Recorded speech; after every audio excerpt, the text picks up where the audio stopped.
Une attaque de drone ukrainien a provoqué un incendie dans la ville de Toropets en Russie. Une évacuation partielle de la région est en cours. Israël aurait inséré un explosif à l'intérieur d'une cargaison de beepers achetée par le Hezbollah, une entreprise taïwanaise. Le groupe taïwanais Gold Apollo nie avoir fabriqué ou vendu les beepers piégés du Hezbollah et accuse une petite société hongroise domiciliée à Budapest. Des milliers de pompiers luttent contre une centaine d'incendies au Portugal. Les feux ont déjà détruit plus de 60 000 hectares et fait au moins 7 morts. La tempête Boris se dirige vers l'Italie et laisse derrière elle des paysages dévastés. Budapest craint les pires inondations que la ville ait connues depuis 10 ans. Après l'évasion de 5 détenus, le Portugal lance un audit sur la sécurité de toutes ses prisons qui, selon les syndicats, manquent de moyens humains.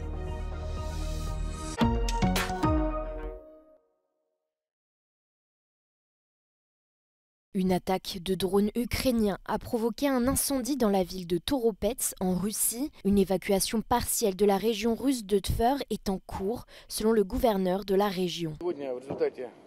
Прилета беспилотных летательных аппаратов на территории Российской Федерации отработала система ПВО Министерства обороны. Беспилотные летательные аппараты были сбиты. При падении произошел пожар. Сейчас занимаемся эвакуацией нашего населения, жителей, которые находятся, поддержанием общественного порядка. La région de Tver est située juste au nord-ouest de la capitale russe Moscou. Les images satellites de la NASA montrent de multiples sources de chaleur émanant de la région mercredi matin.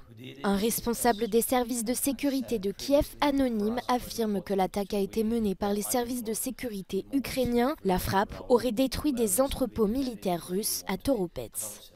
Le ministère russe de la Défense a diffusé des images montrant, selon lui, des chasseurs-bombardiers russes frappant du personnel et du matériel des forces armées ukrainiennes dans la région de Koursk. Les forces russes ont également largué 3 bombes aériennes guidées sur une ville de la région ukrainienne de Soumy, blessant 2 personnes et endommageant des maisons et des véhicules. Cette école bilingue pour les enfants ukrainiens réfugiés à Budapest est le seul établissement de ce type en Europe. Les cours y sont donnés en ukrainien et en hongrois. Les fondateurs de l'école racontent avoir remarqué comme les enfants ukrainiens réfugiés s'intégraient avec difficulté dans les établissements scolaires hongrois. C'est pour cette raison qu'ils ont décidé de fonder la Maison des traditions ukrainiennes. Я навмисно пройшовся по класах і зробив такі коротенькі опитування. Звідки ви приїхали, як вас звати, звідки приїхали, де навчались цей час. І достатня кількість дітей сказали, ми були в угорській школі. Добре, можете представитись угорською. Я такий-такий-то, я приїхав звідти. Змогли тільки 2 учнів. Les fondateurs de l'école expliquent les difficultés que rencontrent les enfants ukrainiens réfugiés. Dans les écoles hongroises, les programmes scolaires sont différents. Par ailleurs, beaucoup des enfants restent traumatisés par la guerre et ont besoin d'une attention soutenue. Друга категорія травм – це діти, які пережили бомбування. Тобто для них будь-який звук літака, або гелікоптера, або сильний стук для них асоціюється з вибухом. Тому вони лякаються будь-якого гучного звуку. 2 psychologues sont présents pour aider les élèves à surmonter leur traumatisme.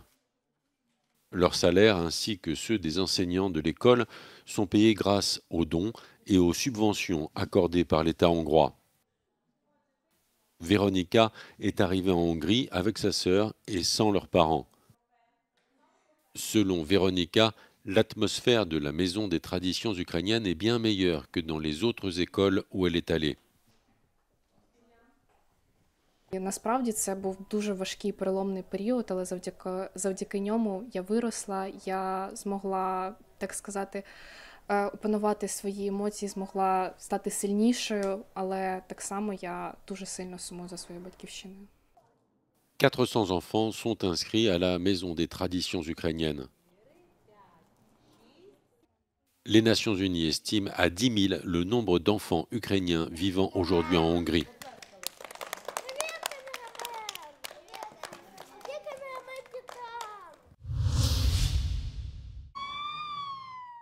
Israël serait à l'origine de l'explosion simultanée d'1 millier de beepers du Hezbollah. Selon plusieurs sources citées par le New York Times, les services secrets israéliens auraient réussi à piéger une cargaison de beepers taïwanais que le Hezbollah avait commandé. Les dirigeants du Parti de Dieu pro-iranien avaient demandé à ses membres d'éviter d'utiliser leur téléphone portable pour faire barrage à l'espionnage israélien. Israël aurait infiltré la chaîne logistique du Hezbollah et serait parvenu à piéger 3000 des pagers AP924 commandés par le Parti de Dieu à l'entreprise Gold Apollo de Taïwan. À 15h30 ce mardi, 1 millier des appareils ont vibré simultanément au Liban et en Syrie au moment où apparaissait sur leur écran un message qui semblait envoyé de la direction du Hezbollah. Le bilan des explosions atteint 9 tués et 2800 blessés. La société taïwanaise Gold Apollo nie avoir fabriqué les beepers du Hezbollah qui ont explosé. Israël s'est refusé à tout commentaire. Le Hezbollah assure qu'il continuera le combat pour soutenir Gaza.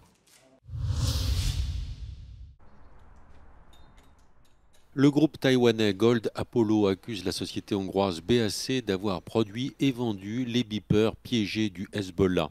Selon le groupe taïwanais, ces appareils AR924 portaient la marque Gold Apollo, mais n'étaient pas de sa responsabilité.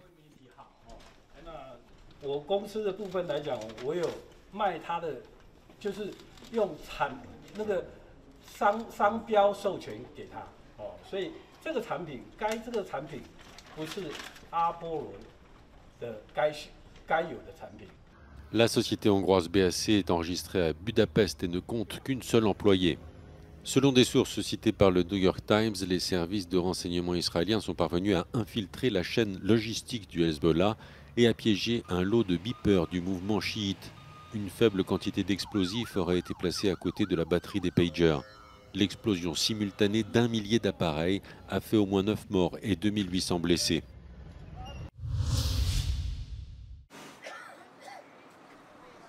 Le nord et le centre du Portugal continuent d'être la proie des flammes. Au moins 5000 pompiers tentent de stopper l'avancée d'une centaine de feux de forêt qui ont déjà provoqué la mort de 7 personnes et brûlé plus de 60 000 hectares de végétation. Le gouvernement a déclaré l'état d'urgence car plus de 50 municipalités restent sous la menace maximale de ces incendies. Estamos todos juntos, estão juntos os portugueses, estão juntos os operacionais, estão juntos os autarcas. Estamos juntos, órgãos de soberania, na mesma causa. E essa causa é uma causa nacional. E é isso que, para além da concordância com o conteúdo, significa uma solidariedade estratégica et non apenas institutionnelle. La plupart des moyens humains sont concentrés dans le district d'Aveiro où les habitants de nombreuses villes et villages ont été évacués. Les pompiers portugais ont reçu l'aide en hommes et en matériel, notamment des bombardiers d'eau de plusieurs pays européens dont le voisin espagnol, la France, l'Italie et la Grèce.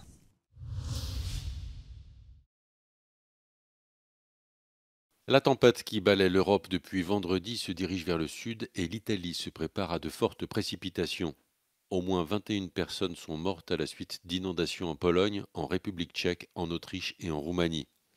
La menace d'inondation en République tchèque diminue progressivement, mais le sud de la Bohême est toujours en alerte. Dans le pays, 200 localités ont été inondées, plus d'une centaine restent encore sous les eaux. En Pologne également, la tempête a causé d'importants dégâts. Les habitants et les secours d'urgence tentent de sécuriser les rivières qui menacent de sortir de leur lit.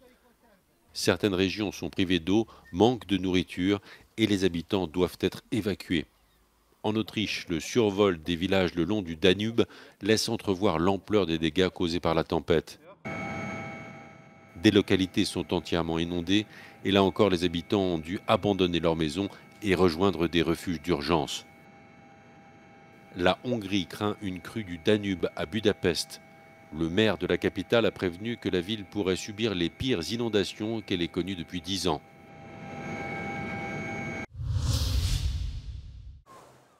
À la suite de l'évasion spectaculaire de 5 détenus d'un pénitencier de haute sécurité près de Lisbonne le 7 septembre dernier, le ministère de la Justice portugais a annoncé le lancement d'un audit des systèmes de sécurité et de gestion des 49 prisons à travers le pays. Se nos tivessem ouvido, o governo anterior, nós já tínhamos este problema adiantado. Nós sabemos que não há segurança nas cadeias portuguesas, em nenhuma cadeia. L'une des failles de sécurité est la désactivation des miradors en raison du manque de personnel. Ces tours permettaient d'observer les prisonniers, mais aussi de détecter tout mouvement suspect à l'extérieur de la prison. Tout cela a été remplacé par un système de vidéosurveillance moins coûteux qui a finalement montré ses limites. A periferia tem que ser garantida por matéria humana. Não há volta a dar. O ser humano tem que estar ali a controlar. E as torres a nível nacional estão quase todas desativadas, porque não há guardas para trabalhar dentro das cadeias. Onde é que se vai buscar? Às torres, ativa-se a torre e mete-se guarda dentro da cadeia. Les gardiens se sont également plaints de se voir confier des responsabilités pour lesquelles ils n'ont pas été formés. Não há guardas, não há viaturas, não há, as infraestruturas estão degradadas, o sistema prisional está obsoleto. Nós continuamos a dizer que não podemos, é o único país da Europa que juntou a parte punitiva com a reinserção. Nós não podemos juntar uma força de segurança com a reinserção, porque nós somos guardas prisionais, a nossa profissão é garantir a segurança dos estabelecimentos prisionais e não reinserir os presos na sociedade. A este problema acresce ainda a sobrelotação das prisões. Dados de 2023 mostram que a ocupação está acima de 90% e já considerada de alto risco. Acima do limite estão 24 estabelecimentos prisionais, entre os quais o do Porto. Joana Mourão Carvalho, para a Euronews, em Lisboa.